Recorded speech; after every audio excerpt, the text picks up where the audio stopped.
Hello, Pentax Tips here. I would like to share how I took a Milky Way image using Pentax's Astrotracer capabilities. In case you didn't already know, Astrotracer is a unique Pentax feature that combines GPS information with the camera's in-body image stabilized sensor. The GPS tells the camera at which rate to rotate the mechanically floated sensor relative to the stars above your geographic location. This will keep the stars pinpoint, that is, without star trails. So I've been working with Astrotracer for a while, taking photos, testing here and there. One of my favorite photos was taken a few years back, before I really had any fancy gear. In fact, these shots were taken on my old K-S2, an entry-level APS-C camera from 2015. Not only that, but the lens I used was nothing more than a basic kit lens, the 18 to 55mm. I love this image, and I hope sharing my experience encourages you to go out and try it for yourself. You definitely don't need the fanciest gear, a Pentax camera, GPS module, and a kit lens. Of course, better gear will yield better images, and I'm excited to try out my fancy stuff too. Actually, I'd gone out twice to the same location this year, but the weather didn't cooperate. Still wanting to produce a Milky Way video, this gave me the opportunity to show you what can be done with a very basic kit and setup. See the link here how to get Astrotracer set up on Pentax cameras. The video demonstrates with a different fancy camera, but it's effectively the same process I used with the KS2. As you can see, I've made a couple composites and I've tried extending and blending the shots, and including using some light painting with a flashlight too. But just for today, I will provide an example of what can be achieved using very simple gear with very basic edits in post-production and using only one image. So this was taken at 2:45 in the morning on the 19th of May, 2018, along the Athabasca River while camping in Jasper National Park, Alberta, Canada, one of the darkest skies you can find in my area. We can jump over to the mapping module real quick. You can see Edmonton and where I'd taken that image just a little ways outside of Jasper. So this is a night sky finder, and you can see here's Calgary, here's Edmonton and the Rocky Mountains. We can turn on some light pollution, and you can see here is Jasper. So my photo was taken just outside of Jasper, so still not perfect. Best I can get. I had scoped out the location the day before using the PhotoPills app, figure out my time and location and how my framing could look. I strongly recommend checking out PhotoPills if you haven't already. But yes, we walked along the river, found our scouted location. The idea was to line up the Milky Way along the river and have this lichen-covered rock in the foreground. So I actually got my dad to wake up early and check the weather, and if the night was clear, he'd come over and wake me up to go shooting. What an assistant. And having convinced my dad to join me in grizzly bear country to head out along the Athabasca River at 2:45 in the morning, you can't get that type of service anywhere else. Outstanding. Probably not the safest thing to do, but the memory in the moment was incredible, and I'm glad to have shared that with my dad. It was a really great time. We had to scramble down to the riverside, and my dad took watch and held the flashlight while I performed the GPS calibration and set up the tripod in the water itself.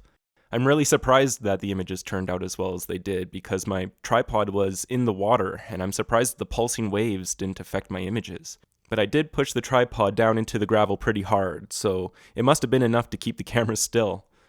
As I mentioned earlier, although I had combined multiple images in my finished product, I wanted to show you what can be accomplished in a single shot with simple gear and edits. So I would like to share one of the very first images snapped from that night.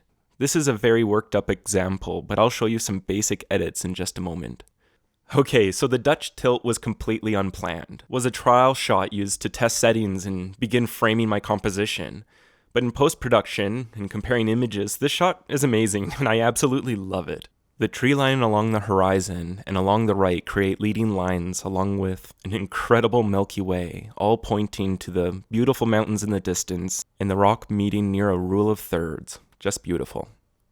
But okay, for settings, I'll take this shot, I'll make a virtual copy, and I'll reset all my settings. This is what the original output of my image looked like. The shot is taken at ISO 1600, 18mm, f4.5, and for 90 seconds, a minute and a half. That's 3 times the length of the longest in-camera exposure time. The first thing I do is crunch in some contrast by raising the highlights and dropping the shadows. I then stretch the image with the white slider to get the global image, the Milky Way, to be exposed to the max point I want. And then I top that up with a bit of general exposure. Now I want to bring back some of that light along the river. I believe that light was produced by the Milky Way itself. There's no artificial lighting at this point. So I'll put in a linear gradient filter and bring back some highlight, shadows, and maybe a touch of exposure. I find that gorgeous. Next, I'm going to switch my color profile to standard. I'm not a very big fan of the saturated look of landscape or color or vivid profiles. I prefer the subtle look. For white balance, I really like how Pentax's in-camera as-shot white balance looks.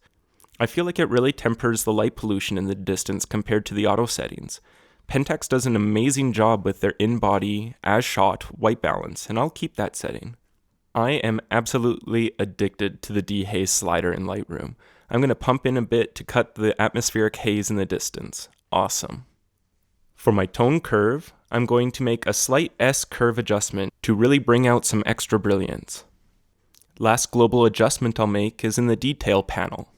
I'm going to hold Alt to see the sharpness mask overlay and really increase the masking to only sharpen a small portion of the image.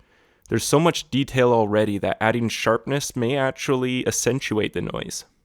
For luminance noise, I have to be very careful. It's really easy to turn your image into a pastel, smudgy looking image. I'm going to dial in the slightest amount just to get the engine running. For color noise reduction, I'm going to turn that all the way up. And I'm going to go back to that linear gradient filter we placed earlier and add in some extra noise reduction for the foreground.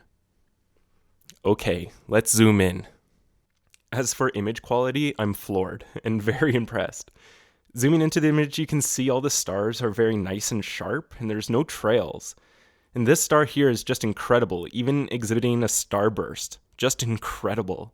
There's a minute amount of light bleed in the distance. I believe that's caused by the nearby highway, but it wasn't visible to the naked eye at the time, but I think it actually looks cool. It highlights the trees off in the distance. However, for the trees, they are a bit blurry since they were moving while taking the long exposure image. Still not too bad. We have some satellite trails, and I still don't really mind them. They actually kind of look cool. For the edges, they show a little bit of streak, a little bit of coma, but it's honestly not very noticeable when viewing at regular distances. The Milky Way is very nebulous and has great 3D pop, great colors. Absolutely love this image. Now I had taken multiple images and blended and composed them and made composites to make the image I had in mind. But even without, I find this image to be exceptional and one of my all-time favorites. So what I hope you take away from this video is that with very basic Pentax equipment and relatively easy edits, you can extract some incredible detail and create astounding Milky Way images. Thank you for watching, and if you like this content and you want to see more like it, please like and subscribe. Thanks.